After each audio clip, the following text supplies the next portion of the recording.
With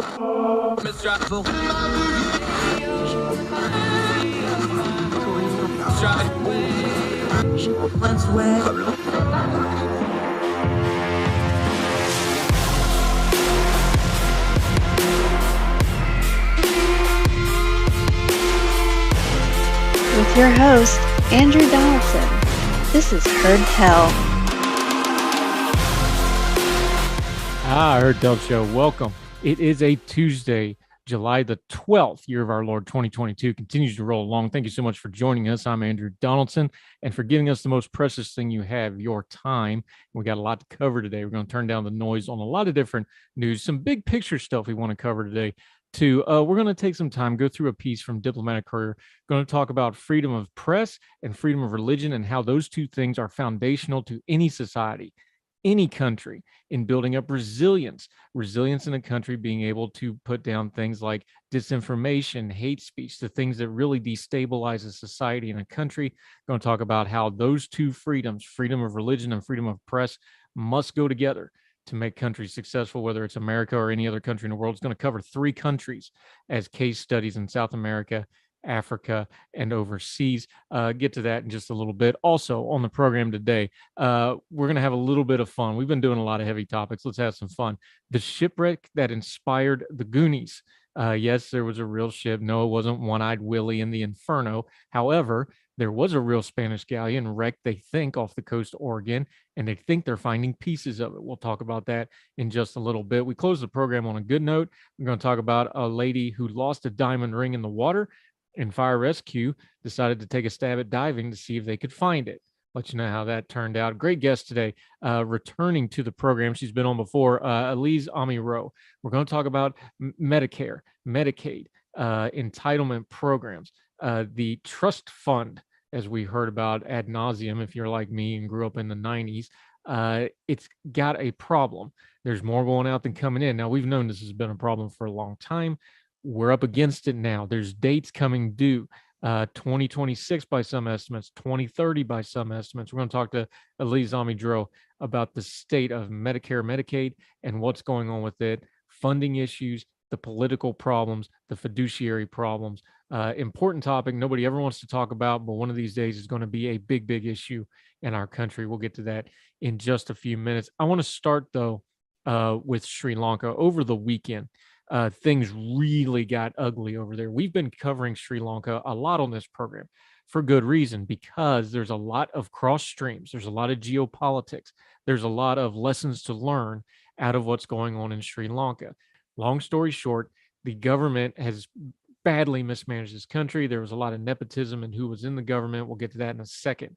They've had some policies that were disastrous, like banning fertilizer that crushed food production and prices for farmers. There's been international entanglements with their debt situation.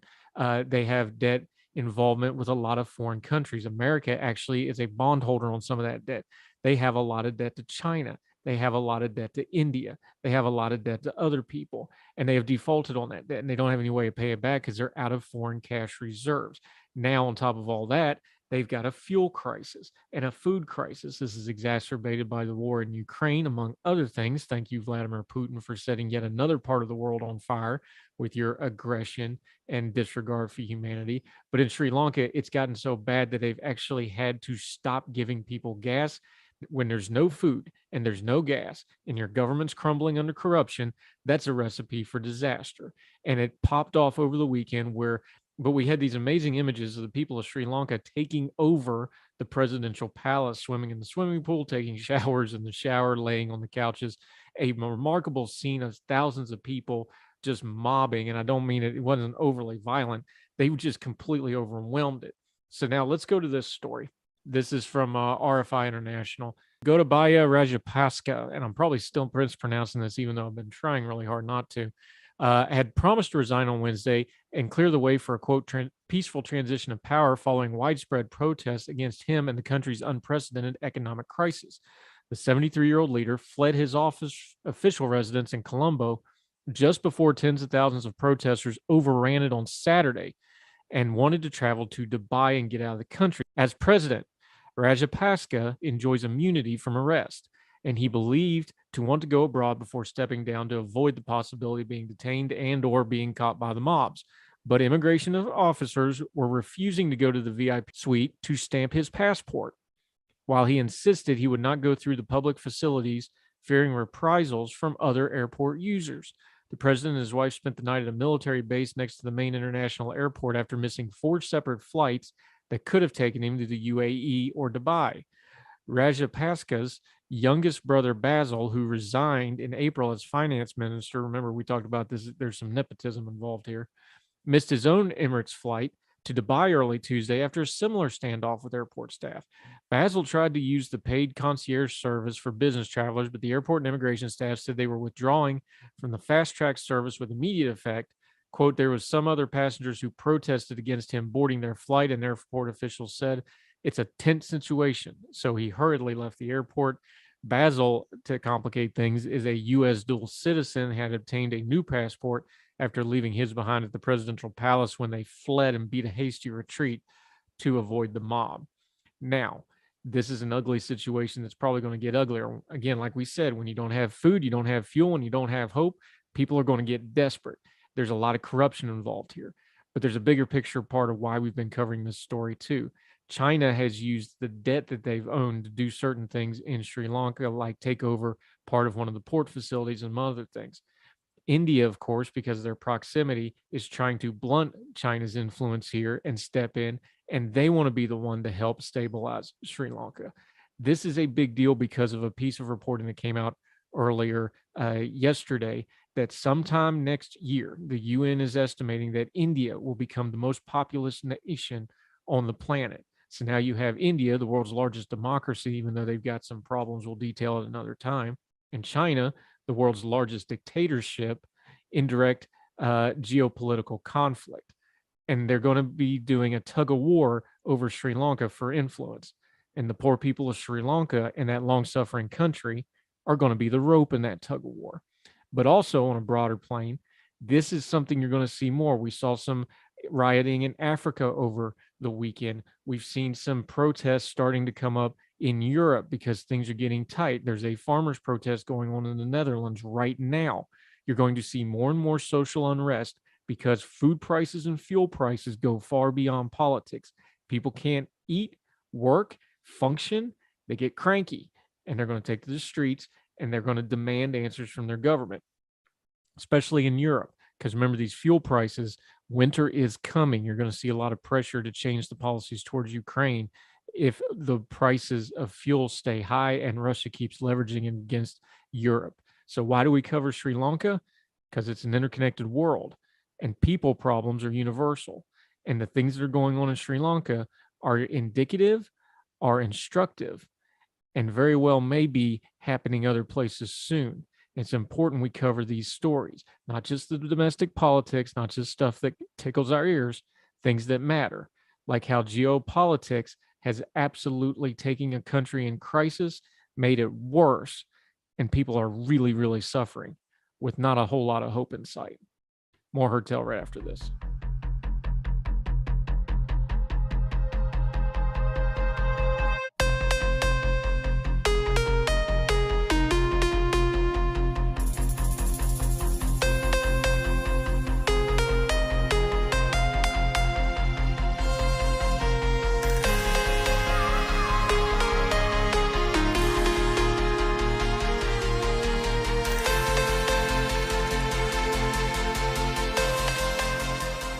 Welcome back to Heard Tell. I want to read you a piece from Diplomatic Courier. This is going to be kind of a big picture, big issue kind of subject, but I think it's important for us every now and then to take a break. I know it's not partisan politics, but this isn't the Tickle Your Ears show. This is the We Talk About Important Stuff show. This is an important topic from Diplomatic Courier. Full disclosure, I've published there before. This is written by Paul Turner, who is the FFP executive director. He starts out talking about the United States, but he goes to a global thing here, and he says based identities in countries classified as both free and not free. In essence, the United States is not alone in confronting these challenges. I'm picking this piece up about a third of the way down. How do we combat this polarization? A prerequisite to a resilient society is a public square that creates a space for constructive and collective engagement. The public square enables people from different cultures, demographics, values, and belief systems to engage, connect, and ultimately act on common challenges. The media, including social media, print journalism, and broadcast media, believes themselves a key arbiter of this square, but when ethnicity and religion is concerned, their effectiveness is increasingly limited. This is from Diplomatic Courier. Religion, broadly defined here as core values and belief system, lies at the crux of social identity and is a key tool utilized with the connections and dividers in an increasingly polarized environment.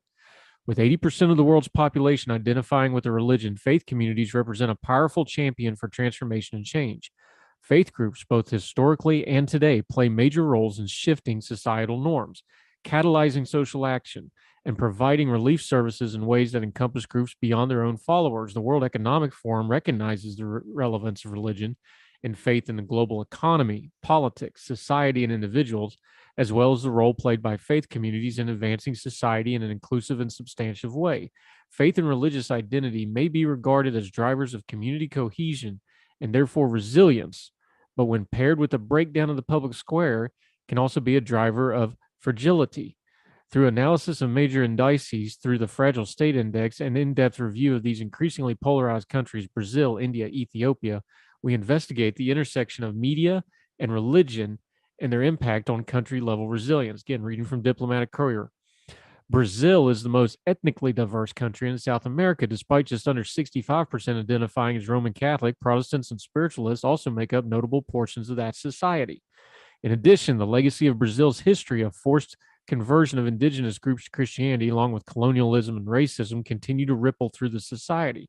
President Bolsonaro's election in 2019 coincided with the decline in both freedom of religion and freedom of the press, and both continue to decline today. These two factors have had major importance and impact on the ability of the media to report on issues of cultural and political importance, something especially notable as the state continues to influence the media. Similarly, India's population, by the way, India's population is going to surpass China sometime next year to be the most populous country in the world. You might want to file that in the back of your mind for later. Back to the Diplomatic Courier. India's population encompasses most of the world's Hindus, Jains, and Sikhs, along with one of the largest Muslim populations across the globe. Millions of Christians and Buddhists also call India home. Indians have created a series of separate communities, like a patchwork quilt, that comes together at each edge but does not overlap. The quilt pieces remain insular, with its replicated in online echo chambers. In a unique use of hate spin, that's in quotes because we're talking about media and social media, the Bharatiya Janata Party, BJP, I apologize if I'm mispronouncing this, government has used defamation, sedition, and hate speech laws to discourage, threaten, and silence those critical of the BJP Hindu nationalist narrative. Decentralized Hindu nationalist campaigns violently discourage forms of expression deemed, quote, anti-national, which has exacerbated self-censorship in the media. Outside of direct manipulation, Indian media is heavily reliant on advertising revenues, and the government is one of the major advertisers. You can see the problem. Combined with the trauma of post-colonial partition that led to cultural segregation, the decrease in press freedoms exacerbate intolerance, hate speech, violence, and anti-Hindu or anti-Muslim legislative, respectively, depending on who you're talking to, as well as violence against other religious minorities. The kind of violence is also growing in Ethiopia, now going to Africa, where the population is more evenly divided among Ethiopian Orthodox, by the way, one of the oldest Christian sects, far outdating most Western Christian sects, Christian Protestants, and Muslims. Hence, the resurgence of a state tactic to limit free press, including imprisoning journalists, cutting access to internet, and political motivated laws targeting hate speech, are both a response and a contributor to identity-based conflicts. The main radio and television news are owned and operated by the government, which allows them to dictate the content of those channels. While mobile phone access is increasing, the government's reliance on state-run channels means it's falling behind the much quicker spread of hate speech on social media. Instead of integrating social media into the communication strategy, the government has tried to block many social media sites and sometimes cuts off the internet altogether, an ineffective effort to stem escalations in the intercommunal tensions. Such tensions are already running high and frequently exacerbated by disinformation online. For example, in February 2019, fake reports appeared about an attack on a mosque. These led to destructions of 10 churches. The next day, 2 mosques were attacked and a 3rd mosque was burned a few days later. The tit-for-tat style violence relies heavily on social media encouraging religious brethren to take revenge, whether it's true or not.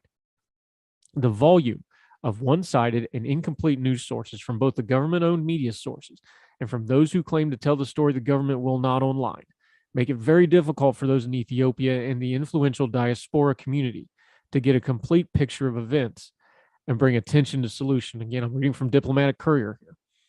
These three case studies, Brazil, India, and Ethiopia, share similarities in their challenges, but they also present a common set of solutions to build resilience. The protection of minority populations from hate speech and the violence that flows is crucial to long-term country-level resilience. This can be included in activities from increasing human and AI monitoring of online hate speech and disinformation to training respected religious leaders and tradition leaders on de-escalation processes. Media literacy initiatives can also serve as an opportunity to promote religious tolerance and build social cohesion. Investing in initiatives that encourage local reporting are key to decreasing incorrect or sensationalized reporting that foments discord. In addition, localized media and monitoring can reduce the use of dehumanizing and violence inciting hate speech that may be coded and unrecognizable to global or even country and national level media and hate speech monitors. The issue of building resilience extends far beyond the relationships between media and faith, but the media and communities of faith, as pillars of society, impact and are impacted by declining freedoms in unique ways that contribute to an erosion of social cohesion. The United States finds itself struggling with many of these same issues, including the ability to shape political narratives, the connection between religious identity and hate speech, whether perceived or true, and the limited exposure to diverse faith traditions by the media. By exploring the real-time implication of threats to freedom of religion and freedom of press globally, we can identify spaces to invest in, strengthen, and support resilience worldwide. That's from Paul Turner and Diplomatic Courier. A lot of heavy stuff there. We'll link to the full piece. Please read it in total. But it's also one of our things we always want to talk about here. Freedom of religion, freedom of press, freedom of speech. These are foundational, not just to communities, not just to your individual freedoms, but making your country and your community and the global community resilient to very bad faith actors, those unworthy schemers we're always talking about. Freedom is a great barrier against them. The less freedom you have, the more of them you're going to have. More Hertel in just a moment.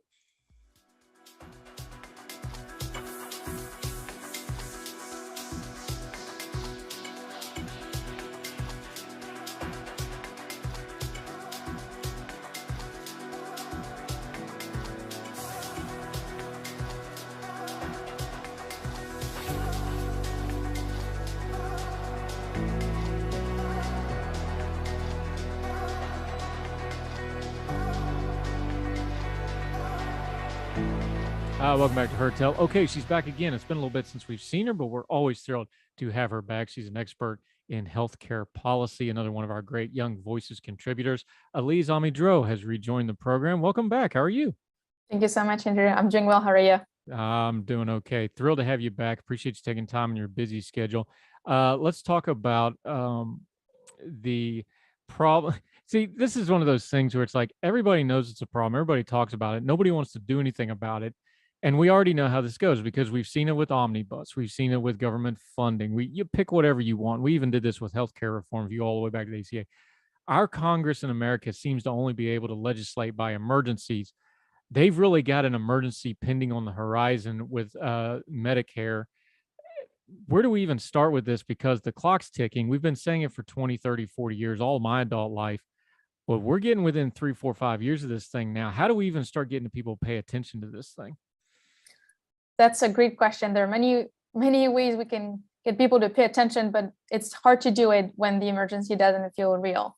So pretty much taking a step back, what we're talking about here is Medicare Part A. It's the part that pays for the hospital services of people who are on Medicare. For the most part, it's people who are elderly, and there's just not enough money to go around for their services. So what's going to happen is currently the prediction is 2028 for it to be insolvent. That means there's not enough money to pay for all the care.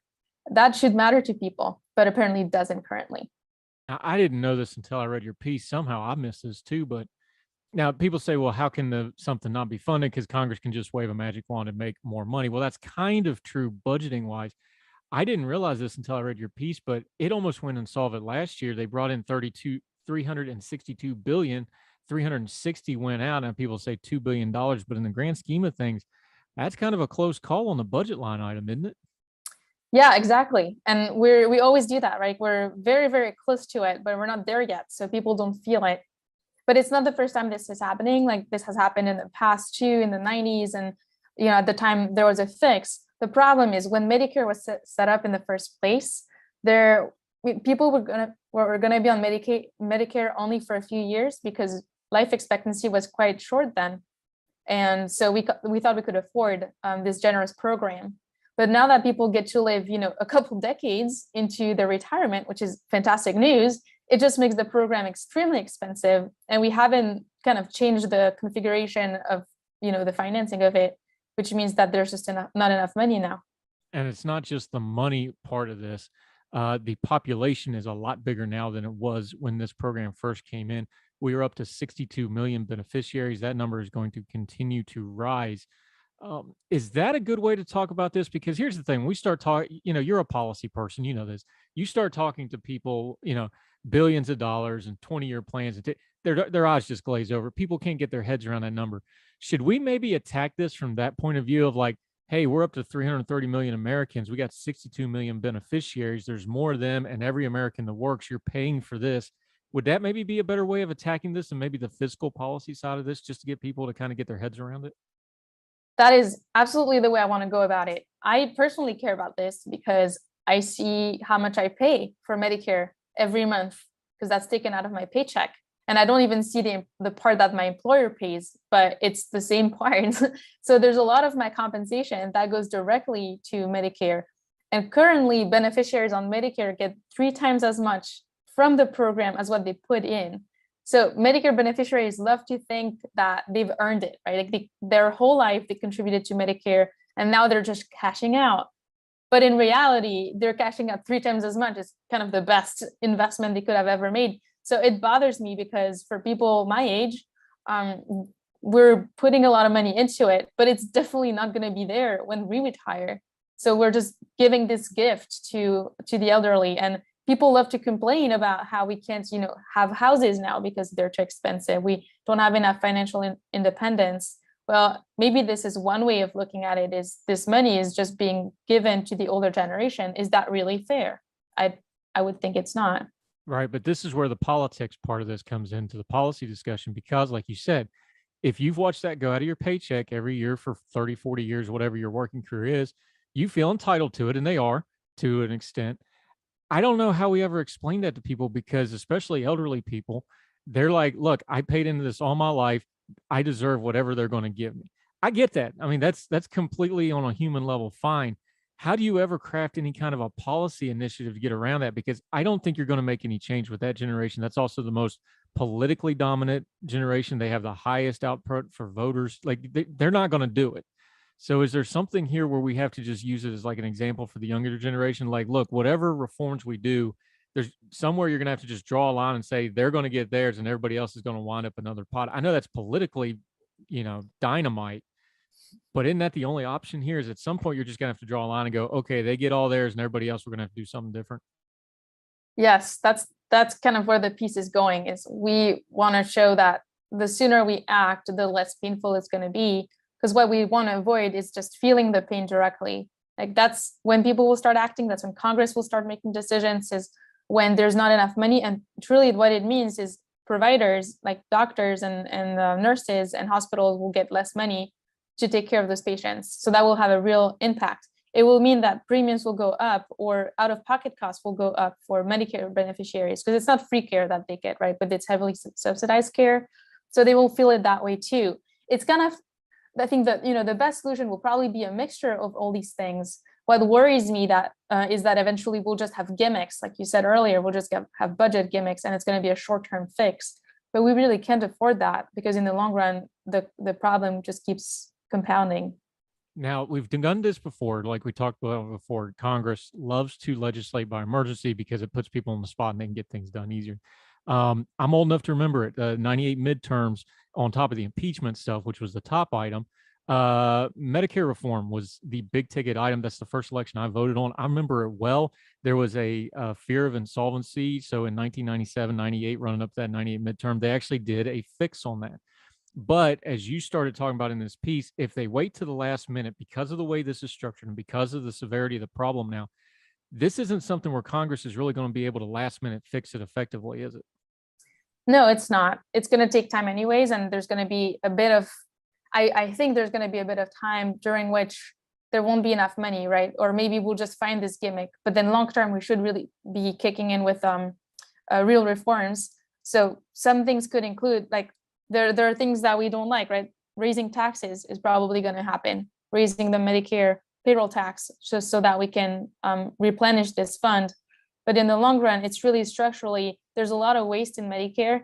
I think we all know that. And so then that's like one way of thinking about, maybe there are ways to cut the costs of hospitals. And then there's a lot of industry capture too, where, we're providing services to the elderly that maybe they don't need or actually make them sicker. There too, we need to start actually looking under the hood and asking, what is it that Medicare beneficiaries are getting, and is it really helping them? Yeah, and we've seen some Supreme Court rulings lately about the paybacks and the structure of that funding. There's a lot of moving pieces here, isn't it? Because I know we're talking legislatively here and legislatively and policy wise here, but there's a Supreme Court piece here because a lot of this stuff gets adjudicated. The healthcare industry is a massive industry. They got a lot of lobbying power. They got a lot of lawyers. What's a realistic time frame? Like if you just started today, and even if everybody was on board, wouldn't it be like 2-3 years just getting any kind of meaningful legislation done? It seems to me like this is such a big problem. This isn't going to be like an omnibus bill or even like the ACA where they can write one bill and deal with all this, can they? Correct. And this is what prompted me and my co-author, Lisa Graber, to write the piece. We were really bothered by the fact that this was not underway. Like there has barely been any discussion of this issue on the Hill. And like you said, it takes a long time to build consensus around a solution on the Hill. And so now is just already too late. But if we're going to be addressing the issue, the conversations need to happen ASAP. Like we can't stress that enough. That happened much sooner. Like you said, in the 90s, the conversation had been going on for years before they actually passed a solution. Right. And, you do the policy stuff, but, you also live here. You watch TV, you watch streaming. I'm seeing all kinds, the abortion ads are all going up now because of that. I'm seeing lots of economic ads, lots of political ads about gas prices. I do politics for a living. I don't see any discussion whatsoever about this topic. And I'm looking for it. Like I have you on today. This is the second time you've been on talking about this topic with us. So we're talking about it. I don't hear anybody talking about this outside the policy realm and just kind of the nerdy wonky folks. Do you?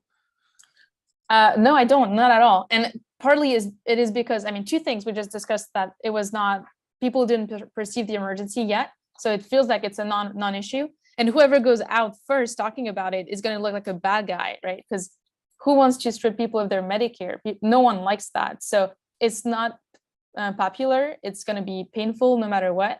So there's no incentive for anyone to do anything about it. Like there's no credit that can be taken for avert a crisis that people never felt. So that's one aspect. I think that's just not helping. And it's bipartisan. It doesn't stir up, the rage of either side. It will be something that people need to come together to fix. And so I think that's also difficult because bipartisanship is not very popular these days. Yeah, but we also know how that goes with when the American public realizes what's happening here. There's going to be rage on an probably unprecedented level. Lee's Amez-Droz joining us. We're going to take a quick break. Okay, that's the problem. She's got some solutions and some ideas to talk about it. We always like to have both ends here. So we're going to talk about some of the things we may be able to do about fixing this, what Congress can do, and other things like that. Also some policy stuff that's not overly complicated for this complex problem. Elise Amez-Droz, great friend of ours on the program. More with her as Heard Tell continues right after this.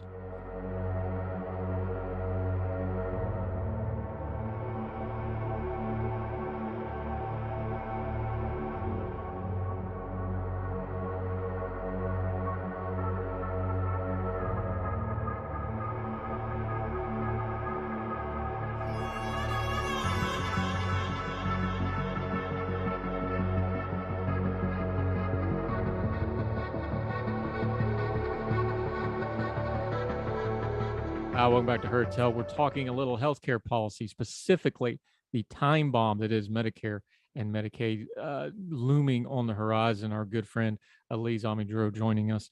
All right, we talked about the problem.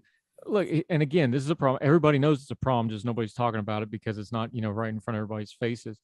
What's some of the things we can do? Now, we know the congressional makeup is going to, let's just project a little bit. Let's assume we have a split Congress and White House again. President Biden's got 2 more years. We're assuming the Republicans will probably get at least the House, maybe the Senate, we'll see. So let's say the next 2 years, we're probably not going to get any kind of big ticket legislation like that. That puts us to 2024. That's the very narrow window to try to get something done here, isn't it? It is short, yes. And we keep predicting when Medicare Part A is going to be insolvent so last year's reports from the Medicare trustees said that it was going to be 2026. They've adjusted it upwards this year to 2028. So it seems like we have a lot of time, right? Because, last year that would have made it, 2 years or 3 years to act. Now it's a little bit more time. But the reality is we can do it soon enough. So yeah, we need to really start thinking about things that we can do. And one of them would be, like I was suggesting in my piece, not something that is a good solution in my view, but maybe a necessary one at first, is just to raise the Medicare tax. That is just going to be very painful for people, especially as we go into a potential recession, as inflation is really high. That just means less money in their pockets. But that might be one painful way of addressing that, at least in the short term, while we think about longer term financing solutions. Like, is there a different way that we could put people, help people access hospital services, not with Medicare Part A, but with Medicare Part C, which is Medicare Advantage. So it's the plan that allows beneficiaries to actually choose what plan they would like to have. This is a much more financially sustainable plan, and it gives beneficiaries much more ownership over their care and over the coverage that they have. So I think that's actually a nice solution, is to put people in a place that's not going to be affected by the insolvency. And in a perfect world, this would be part of a larger healthcare reform of the whole system, because part of the problem here is, and you're a policy person, so you can speak to this, kind of explain it to me like I'm 5, because again, this is really complicated, but the trust fund and Medicare, that works. It's not necessarily in parallel. It kind of interweaves with the private healthcare system as well. You can't really separate the two. So isn't there going to be a huge problem here where you're trying to reform one without reforming the greater overall system? So no matter what you're going to do, you're going to kind of wind up in the shell game where you're fixing one problem and causing 3 more. Is that an accurate way to describe that? It is. So long as we rely on the government governing the way healthcare is done in the US, which is truly the case, we'll keep, it's a whack-a-mole, game of whack-a-mole. We just keep pushing the problem to other parts of the system. So exactly to your point, Medicare pricing influences the rest of the system, right? So if we change something to how Medicare pays for things, we'll see it ripple into the rest of the system. So if we lower reimbursement rates, like if the federal government decides we can't pay as much for healthcare services, now it needs to be, this lower rate because we're to fix the insolvency, then it might mean that private payers are going to pay more. So their prices are going to go up. Or it might mean that some hospitals just won't be able to survive. So then we'll have some hospitals go down, right? So I think all those cases will be made. And the fear is just that the biggest players, the ones that have really captured the market, will get to dictate those terms because they hold a lot of political sway. So I don't think we're in a really good situation, but the sooner we can start talking about those things, the more we have time to let the best arguments rise to the surface and at least know what we're getting into when we pass reforms. Yeah. Okay. So let's put this on a personal level so folks can understand it. If you have a household budget and you're insolvent or you're running out of money or you're running into debt, most people know, well, the first thing you do is you try to cut expenses somewhere. Is there anything in here where we can try to cut some expenses, either the executive branch or the legislative branch? I know the court system is just washed with, debates over the reimbursement system. That's kind of a separate thing that's out of everybody's hands right now. Where could they do some cuts in a practical way that might actually, because people will get on the board with that before they probably will with the tax raises. So that's probably where they're going to go first because, path of least resistance. Where do you think that might take shape? Well, I don't know. I feel like there's going to be a lot of resistance because it's a smaller group of interest groups, right? We'll have hospitals that will not want to have the cuts, but that's actually a good way of doing things, is to just let Medicare beneficiaries feel the cost a little more. Like I said earlier, they get a lot of benefits out of Medicare, and that's been a situation that is increasingly unsustainable. So Medicare beneficiaries should perhaps put their hand to their wallets a little bit more often when it comes to their healthcare, so that they can be more involved in their healthcare decisions, right? Like if they know that when they go and receive care, this is how much they're going to be owing, then they might just, make a real trade-off kind of decision between the money that they might be sending and the care that they're going to receive. Like, is it really worth it to them? So that's one way of putting back price signals into the system and letting people really decide if care is valuable to them, or if it's worth the amount that it's going to cost. I think that's going to be a better way of reinjecting market forces into this system. Should we call it trust fund, or is there a better way to discuss the trust fund than just calling it a trust fund? Because people think trust fund, they think, oh, well, there's this big pile of money just sitting there waiting, and that's not really what's happening there, is there? It is. I mean, there is money, but it's being depleted. What's depleting it? Is it just government incompetence? Is it just government creep? Here's another area of this problem where it's been going on for so long, people don't even think about it anymore. It's like, okay, well, what actually depletes it? Is it Congress picking the pocket? Is it just not paying attention to it? What's the factors that have depleted it so badly? It's just like we're spending so much more out of the trust fund that comes in through revenue. So that's why we're running out of what's in the fund. So the longer we go with this system, the less money there is in it. Yeah. Okay. I know it's hard because you said it, but give us a date. What's some of the drop dead dates here that we really need to be paying attention, especially voters? Because we know we talk about 2024 is probably the next time we're going to have any kind of legislation going through. Is it 2030 like you've talked about? I've seen some people talk about 2028 and 2027. Give us some deadlines and dates for the voters to be paying attention to here.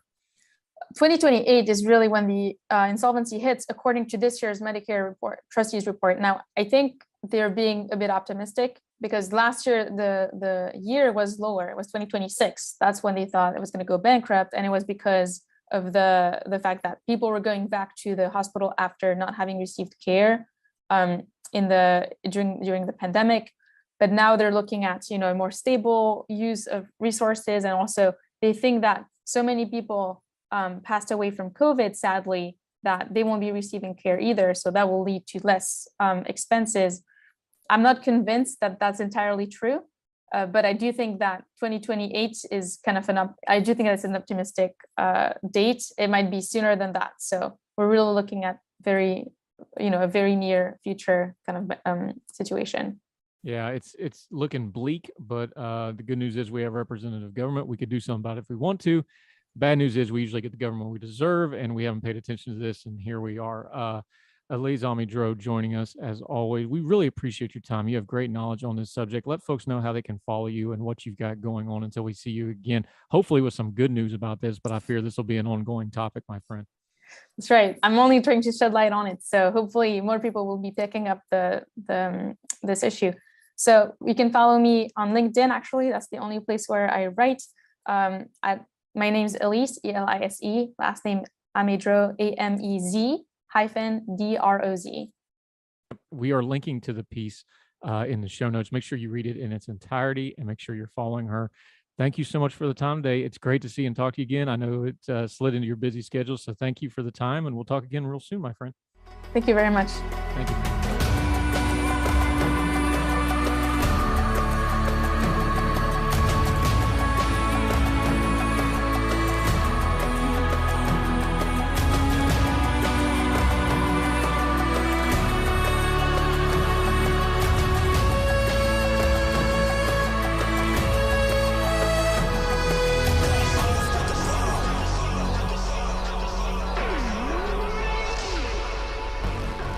Welcome back to Heard Tell. Okay, let's have a little fun here. Washington Post.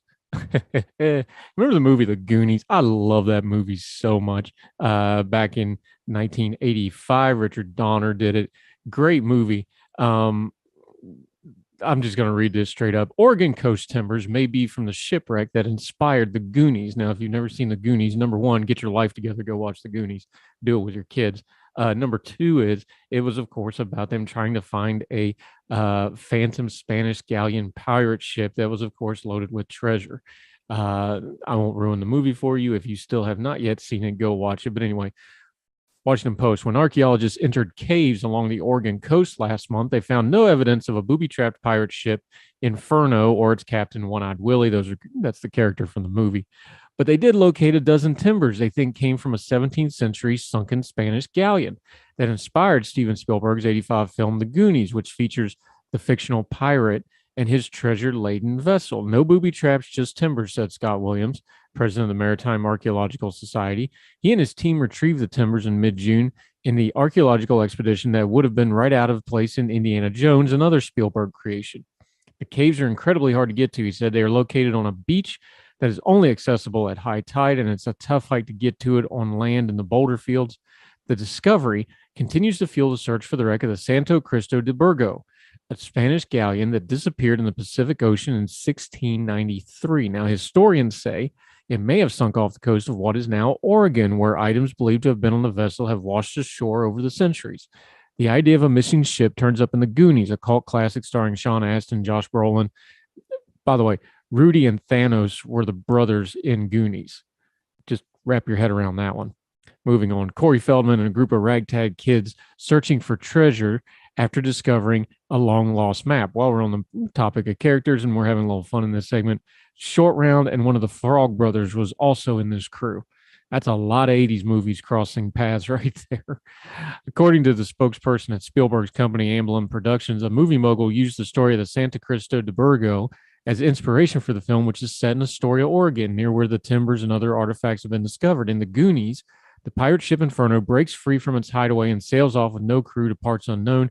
In reality, the 105-foot movie prop was destroyed after filming was completed. That's a tragedy. What exactly happened to the Santo Cristo de Burgo in 1693 is a mystery. The ship simply disappeared during a crossing from Manila, Philippines to Acapulco, Mexico, a common trade route for Spanish merchants at the time. The vessel was known to be carrying a cargo of beeswax to make candle, rare silks, and Chinese porcelain for 2 centuries. People have been finding evidence of the shipwreck all along the Oregon coast, fueling a belief that the Santa Cristo de Burgo was blown off course and foundered nearby. According to National Geographic, oral histories of local indigenous tribes recall a long ago sinking. Blocks of beeswax from Spanish markings and broken pieces of porcelain have washed ashore near Astoria since the early 1700s, Williams said. Both offer strong clues that this was a Spanish galleon. The Chinese porcelain is important. That was a luxury good when the designs changed every 10 or 20 years, so we can date the ship pretty close based on the porcelain between 1680 and 1700, which helps us date when the ship wrecked. For 15 years, archaeologists have been trying to find what is now known as beeswax wreck. Recently, local fishermen found some ancient-looking timbers on an Oregon beach, prompting the search of a nearby cave for more weathered wood. Immediately, people began saying the 12 timbers discovered last month, one measuring nearly 8 feet in length, were from the Santa Cristo de Burgo. But are they? We're about 90% sure they are, but nothing is definitive. That's when we say from a ship that went missing in 1693, says Williams, who is also the Cultural Resource Program Manager for Washington State's Department of Transportation. Side note here, go look up the whale explosion. Just trust me on that one. Back to the piece. It's some kind of ship built in Asia or probably South America, which would have been the case with the Santa Cristo de Burgo, which is believed to have been constructed at a Spanish port on the Pacific Ocean. Williams said there's a chance it's an unknown shipwreck, but the odds are small for that. The simplest explanation is that these are timbers as part of the galleon. So could the remainder of the Santa Cristo de Burgo still be off the coast of Oregon? Williams hopes so. His teams with the Maritime Archaeological Society, a volunteer organization that documents shipwrecks and studies maritime history with the Pacific Northwest, plans to do more of a search. The area offshore is part of our marine reserve, so we can't go in there and just start digging things up. We do plan to do some diving over the summer. We have an underwater remote operated vehicle, and we'll run around offshore a little bit, see what we can find. What's left of the wreckage is most likely submerged, making it difficult. We hope to find one of our divers will stumble on a cannon lying on the floor. That would be pretty exciting, Williams said. If they do find the wreck, maybe it will provide Spielberg with the inspiration to make a sequel to the 85. No, please, God, no. Just leave it alone. It was perfect. The film producer and director, who declined an interview request through his company, has said for years he wanted to make the Goonies 2, but the timing was never right. To quote a classic line from the movies, Goonies never say die. Apparently, neither does the legend of the Santo Cristo de Burgo or the Inferno or One-Eyed Willie. Please, Steven Spielberg, do not make Goonies 2. Just leave it alone. That was a fun segment. I always love the movie. Go watch it with your family. Your kids will really enjoy it. More Heard Tell right after this.